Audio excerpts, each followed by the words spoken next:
The Book of Boba Fett Episode 6 has dropped on Disney Plus this morning, so if you have not seen the new episode yet and are not caught up with the show, you ought to go do that, because if you are a fan of Star Wars, if you're a fan of The Mandalorian show in particular, this is a continuation of that story without fully getting Season 3 of Mandalorian. As we saw in the last episode, Mando made his triumphant return to the screen, and we all loved it. But it is a little bit of a departure from what the Book of Boba Fett first wanted to be in the first 4 episodes. So enough talk, we're gonna dive into spoilers for episode 6. So if you haven't seen it, click off, but if you have and you want to hear my thoughts, stay tuned.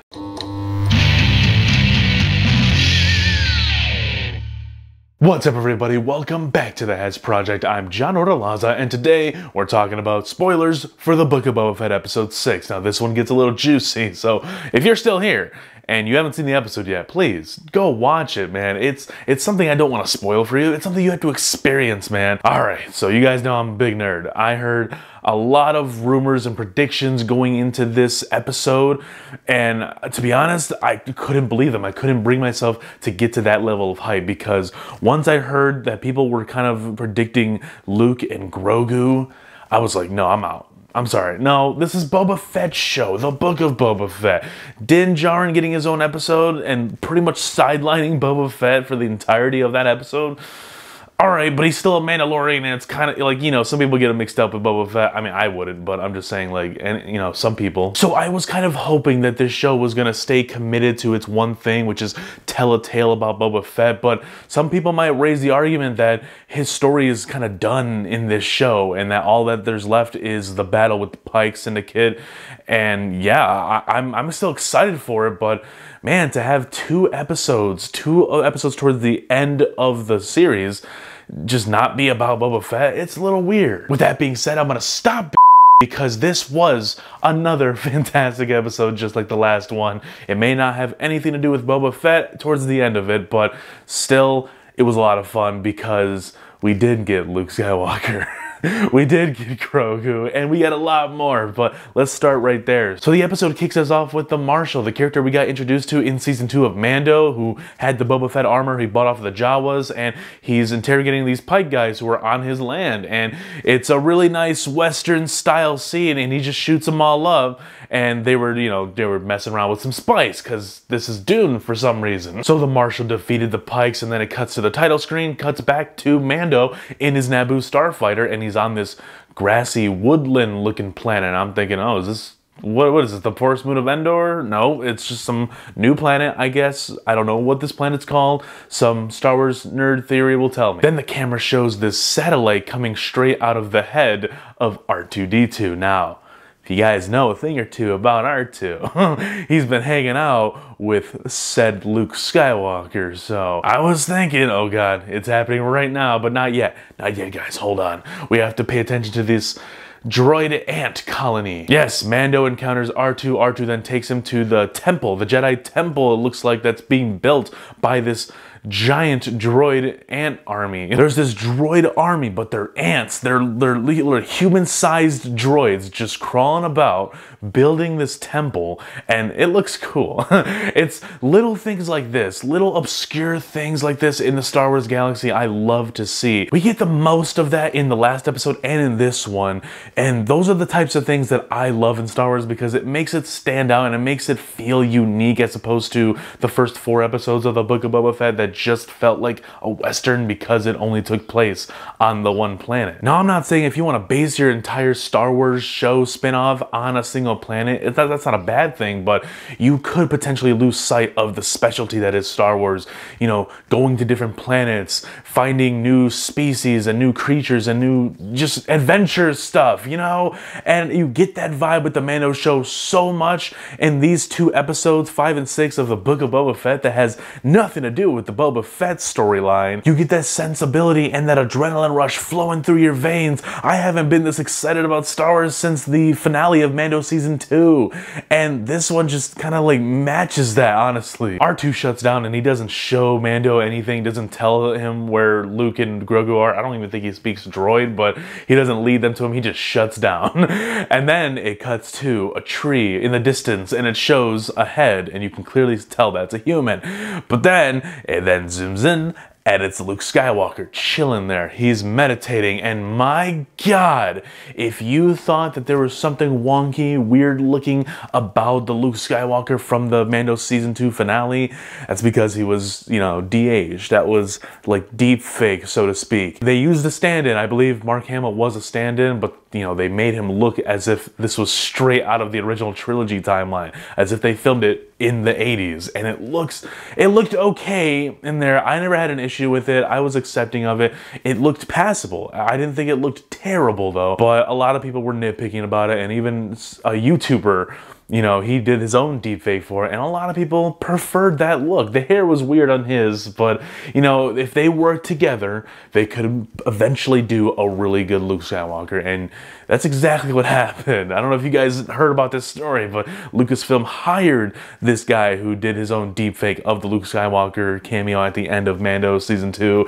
and yeah, dude, that's Mark Hamill. We're in the 80s. This is Back to the Future. We gotta go back because that's 80s Mark Hamill. That's actually him. What is going on? Dude, this is quite frankly some of the best de-aging, deep fake effects that I've ever seen. Honest to God, dude. This blows Leia out of the water from Rogue One. This blows, what's that other Grand Admiral guy from the Empire that was in Rogue One? Blows them out of the water, dude. They played it smart, honestly. You know, they showed the face in the Season 2 finale of Mando speaking, but in here, you hardly see that. You know, he says a couple of lines, but I think they play to their strengths, which is, you know, maybe the mouthing isn't on par, is really not, you know, perfected yet, so let's not put him on the spot. Let's not put our work and our flaws on the spot. Let's accentuate the strengths and hide the weaknesses. And the strength is Luke Skywalker just meditating, looking like he's from 1984. So Luke is training Grogu in this episode for the most part, and I had no problem with that. That was very entertaining. This is a different thing. We haven't seen this much in-depth training in a long time with Jedis, you know, because they've been extinct. But I had a lot of fun with this episode, man. I loved seeing the two together and seeing Grogu slowly becoming more and more in tune with the Force. You know, he's still a child at heart. He's still gonna do his childlike things, but he's learning, man. He's learning. He's 50 years old. He's getting up there, though. It then cuts back to Mando, and then Ahsoka just pops up behind him. Yeah, Ahsoka's in this episode. That's 3 cameos right there. Well, if you want to include the Marshal, that's 4 cameos right there. Wow. So we are to assume that Luke and Ahsoka have already met. They've already encountered one another.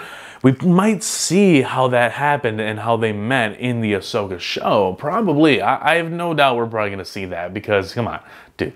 Luke's pretty much perfected at this point. He looks fantastic, and you're dumb if you don't say otherwise. Din then tells Ahsoka that he brought Grogu a gift, and he said it would protect him.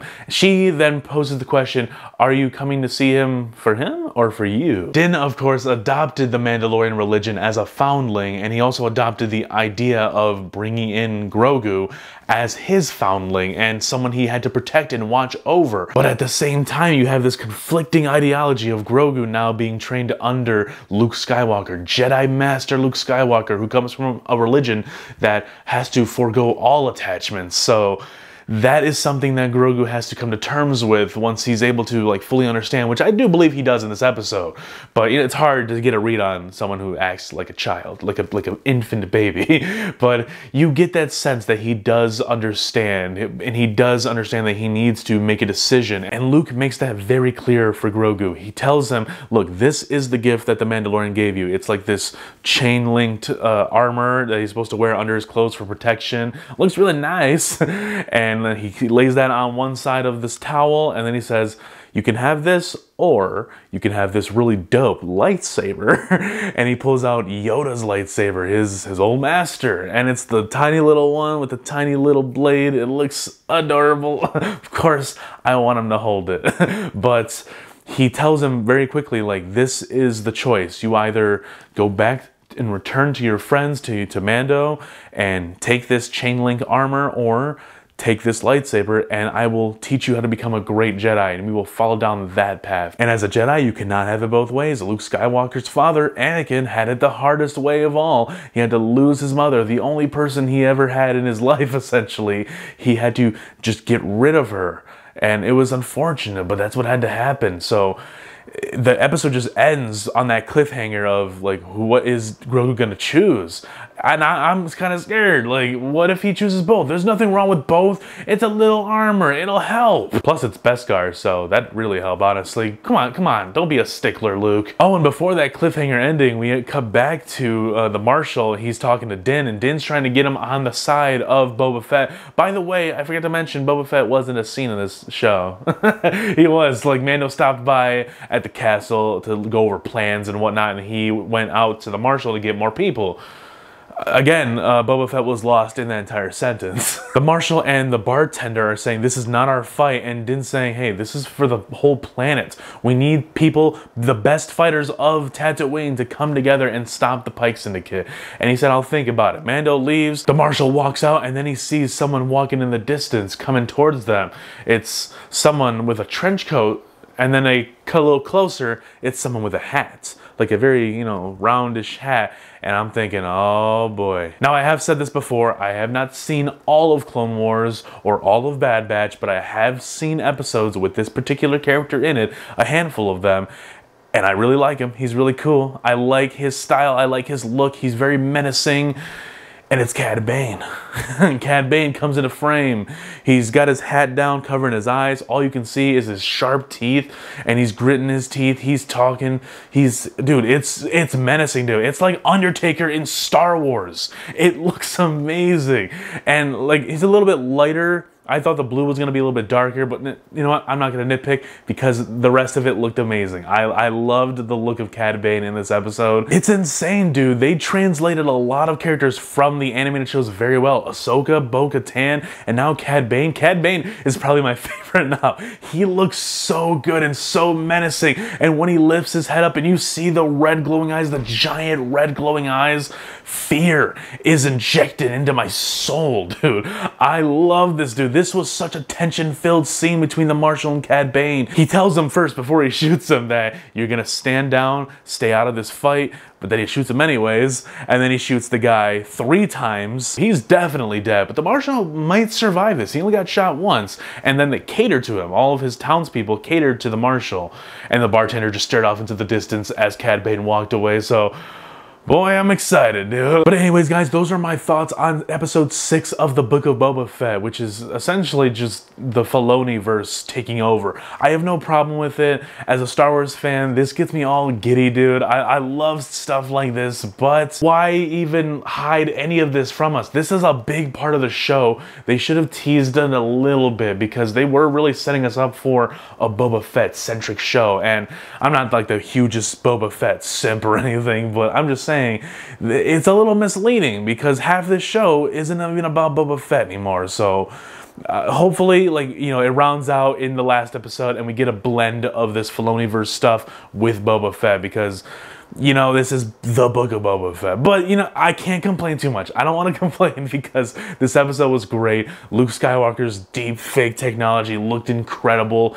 And, man, Cad Bane looks awesome. So, guys, leave a like and subscribe to the channel if you're new. And be sure to stick around because we got one more episode left of the Book of Boba Fett. And I'm covering Peacemaker. It's a DC show and there's 3 episodes left. I'm covering the next one tomorrow. So you might want to stick around because there's a bunch of content coming to the channel. And as I always say, there is more to come.